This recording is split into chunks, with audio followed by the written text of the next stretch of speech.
Bonsoir.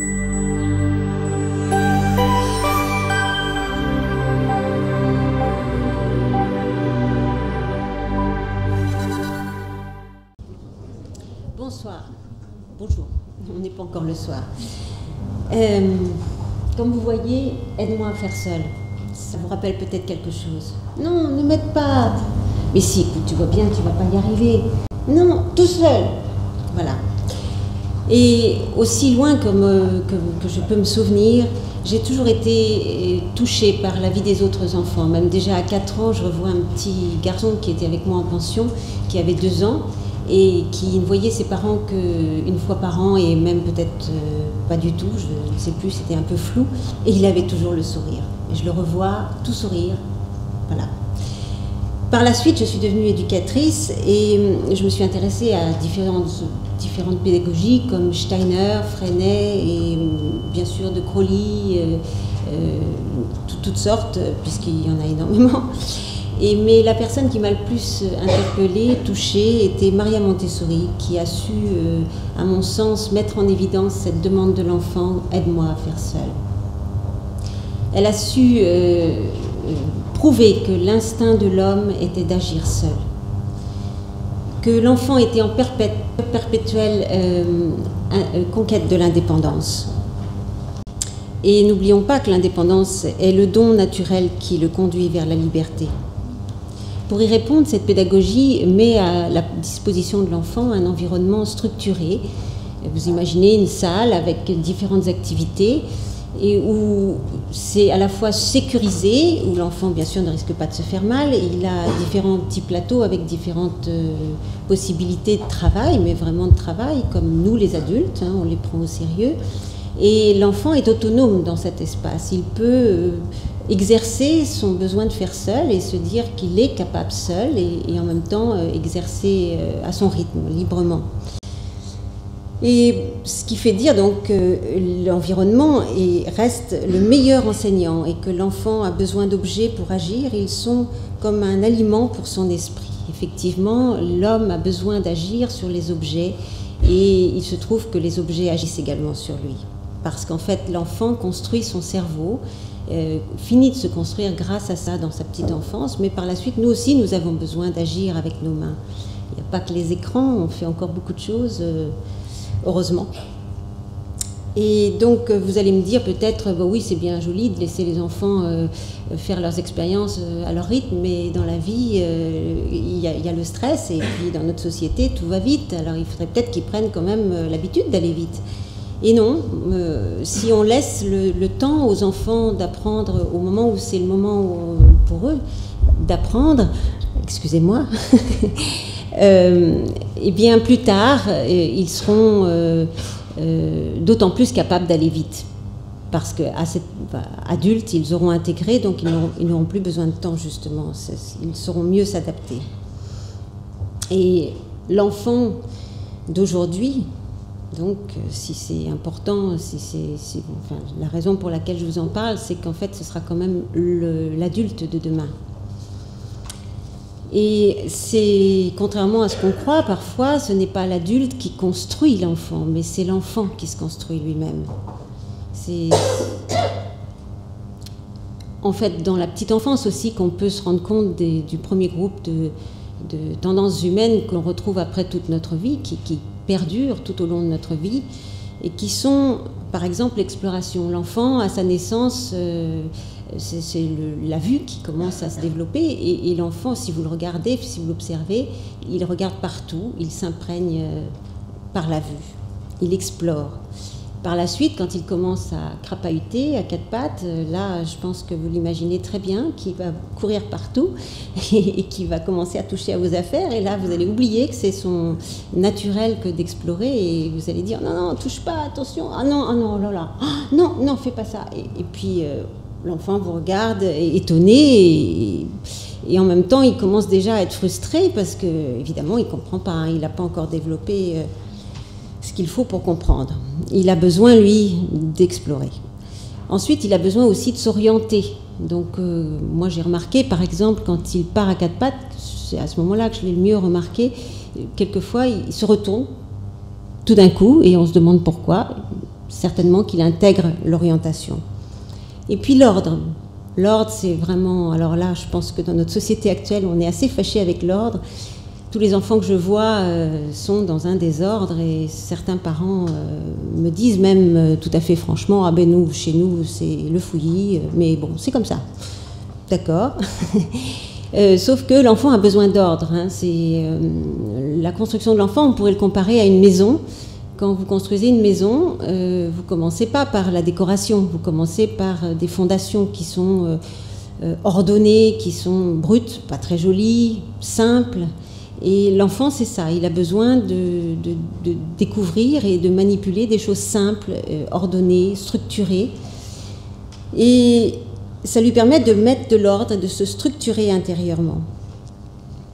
En effet, le fait que l'enfant se construise, on peut penser et comparer avec le petit animal qui, lui, naît avec tout ce qu'il lui faut pour survivre. Le petit de l'homme, lui, non, il n'a pas fini de se construire. Je pense que là, tout le monde le sait.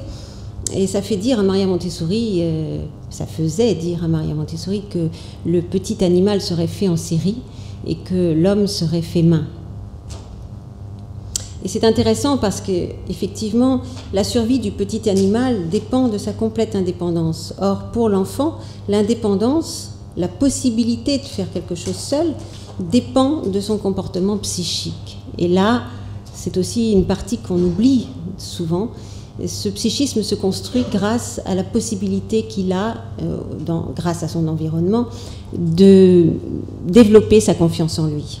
Et pour développer sa confiance en lui, il doit expérimenter seul. Alors s'il y a chez l'enfant des caractères...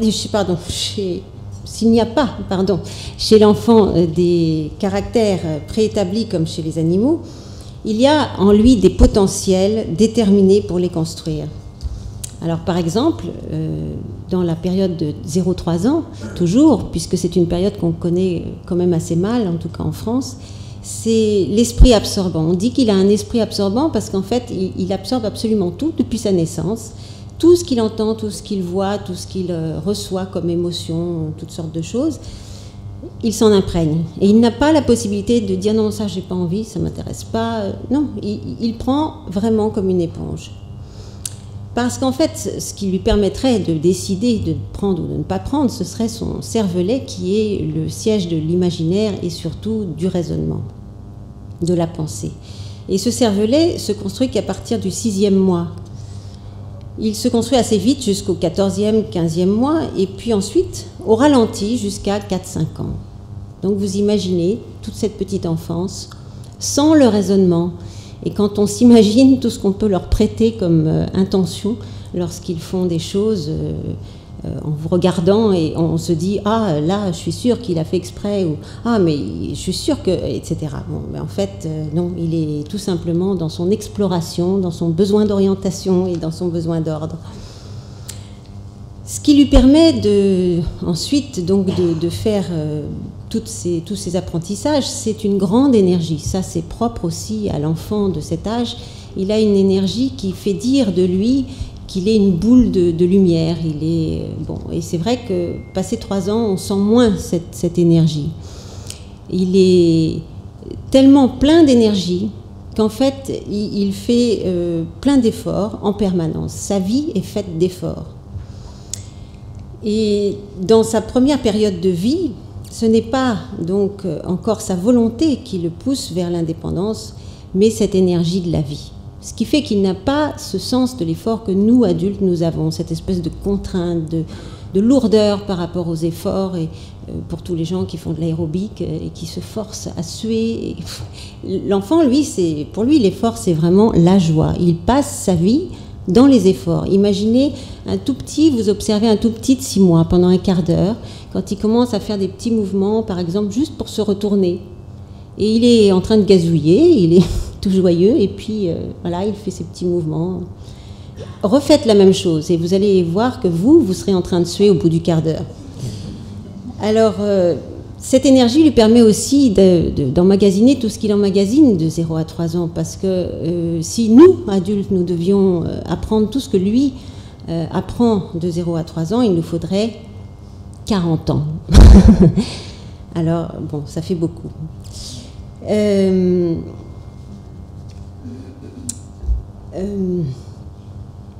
Oui, donc toujours, alors un petit exemple, je me souviens d'un enfant qui avait renversé une boîte d'allumettes. Vous savez, les boîtes d'allumettes d'autrefois qui n'existent plus maintenant, ou en tout cas très peu, j'en ai plus beaucoup vu. Et je me suis dit, oh là là, ça tombe mal, il va falloir tout ramasser. Alors bien sûr, les allumettes, vous allez me dire, c'est dangereux, parce que là, on est dans une société actuelle où tout est dangereux pour un enfant, mais moi, ça ne me posait pas de problème. Et en fait, l'enfant, il avait 2 ans, il s'est mis à les ramasser une par une, et les ranger dans la boîte, une par une. Et pour lui, c'était une concentration immense et un plaisir immense, et il était content d'avoir rangé toutes ces allumettes dans la boîte. Nous, ce qui importait pour nous, c'est le but, c'est-à-dire que les allumettes soient dans la boîte et puis qu'on n'en parle plus. Mais pour l'enfant, c'était vraiment le plaisir de l'action pour à la fois se construire intérieurement, développer sa concentration, prendre l'habitude de faire les choses du début à la fin, etc. Donc pour lui, c'est une expérience. Et donc ça fait dire que la joie d'apprendre est aussi indispensable aux études que la respiration aux coureurs. L'enfant évolue également grâce à des périodes sensibles. Ce sont des périodes où finalement, surtout entre 0 et 6 ans, où l'enfant, c'est comme s'il suivait un guide intérieur. Il est poussé à s'intéresser qu'à des choses qui vont concourir à une acquisition, à la possibilité d'acquérir une nouveauté. Alors par exemple, bon, il y a différents exemples qu'on peut donner. Le langage, hein, vous avez tous été témoins, je suppose, des enfants qui commencent à parler, qui vous font répéter pendant des heures « chat ». Chat, chat, et puis vous en avez un peu assez. Mais en fait, lui, il a besoin, et si vous remarquez, il va vous regarder, il va regarder vos lèvres pour s'imprégner de la façon dont vous parlez, et il aura besoin lui-même de répéter, et vous vous dites, bon, bah ça y est, là maintenant il sait que c'est un chat. Mais non, lui, il va vraiment essayer de se parfaire, parce que ça aussi, c'est une des grandes qualités de la petite enfance, c'est le besoin de perfection, que nous avons parfois perdu, hein, nous adultes, je crois. Donc, alors, par rapport à tout ça, donc que fait l'adulte par rapport, oui, donc à tout cet apprentissage aux côtés de l'enfant? Si vous avez remarqué peut-être, parce que vous avez des enfants ou vu d'autres scènes, en fait, nous, les adultes, nous intervenons toujours et nous croyons aider l'enfant en faisant un peu les choses à leur place. Par exemple, un tout petit qui veut attraper un objet et qui rampe, mais très lentement, et vous vous dites, bon, bah, allez, je vais lui rapprocher, comme ça, il sera content. Mais lui, à ce moment-là, vous regarde et non, c'est pas du tout ce qu'il souhaitait. Lui, c'était le plaisir de l'atteindre, cet objet. Et on remarque quand on observe cette petite enfance qu'en fait, l'enfant qui cherche à attraper quelque chose, s'il n'y arrive pas ce jour-là, il pense à autre chose, il détourne son attention sur autre chose, et puis il essaiera le lendemain et le surlendemain, et ça pose aucun problème. C'est vraiment le goût de l'effort. Et donc, si vous l'aidez trop, finalement, ou que vous faites les choses à sa place, vous le cassez dans son énergie. Et moi aussi d'ailleurs, parce que je dis toujours vous, mais en fait c'est nous, puisque j'ai fait les mêmes erreurs en tant que parent, parce que je suis une adulte comme nous tous, et que l'adulte est ainsi fait. Et donc nous le cassons tellement que finalement il finit par se lasser. Il persiste pendant un temps, tant qu'il a cette énergie à faire ses efforts pour faire seul, mais progressivement, il commence à prendre goût à la dépendance, à tout ce que l'adulte fait à sa place. Et progressivement, il peut aussi perdre un petit peu justement son autonomie. Et à un moment donné, il arrive qu'à 3 ans, l'enfant n'ait même plus envie de s'habiller tout seul.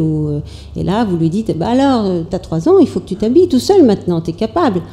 Et puis lui, il n'a plus envie. Il est déjà rentré dans une espèce de paresse, voire même de déprime, de pré-déprime. Donc, l'adulte... Alors, pourquoi empêchons-nous ces petits-enfants donc, de vivre leur autonomie dont ils sont capables, ce qui les aiderait beaucoup par la suite dans leur dans leur vie d'adulte.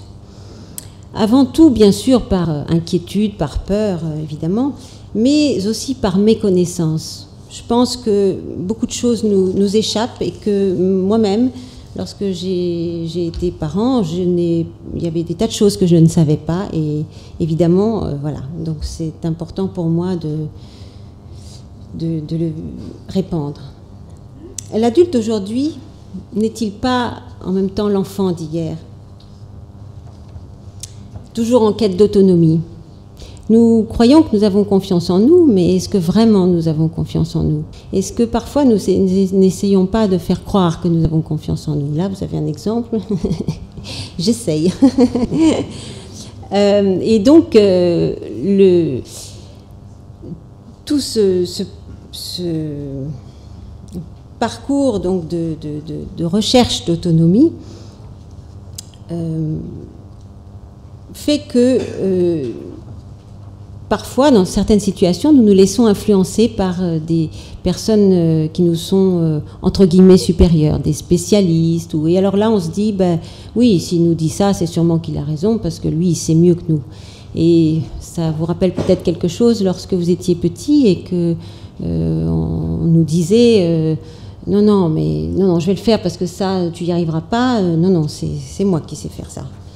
Et l'enfant est toujours dans cette position, justement, de ne pas savoir quoi faire. Enfin, de croire qu'il n'est pas capable seul. Donc, chaque intervention de l'adulte peut casser l'enfant dans sa confiance, dans son travail, dans sa recherche de confiance en lui. Et paradoxalement, donc en grandissant, on lui demande de plus en plus d'être autonome. Donc là, il commence à y avoir des problèmes. Cependant, l'enfant a besoin de nous. Il a besoin de notre présence, il a besoin de notre présence bienveillante. Il a besoin que nous lui préparions un environnement pour qu'il puisse faire ses expériences et qu'il puisse avoir le sentiment qu'il est respecté, estimé, comme les adultes autour de lui. Par exemple, lorsqu'on nous entrons dans une chambre d'enfant et que nous voyons tous ces jeux, ça m'est arrivé d'aller par exemple chez une assistante maternelle et que je ne pouvais pas marcher dans la chambre des enfants parce qu'il y avait trop de jouets en plastique, bien sûr. Et donc je me baissais pour les pousser ou les ramasser et elle me dit non, mais ça craint rien, c'est des jouets en plastique.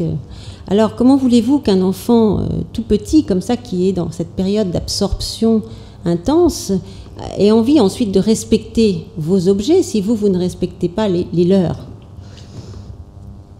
Et donc, préparer une ambiance pour qu'il puisse vivre son autonomie, c'est lui rendre service pour l'avenir, bien sûr.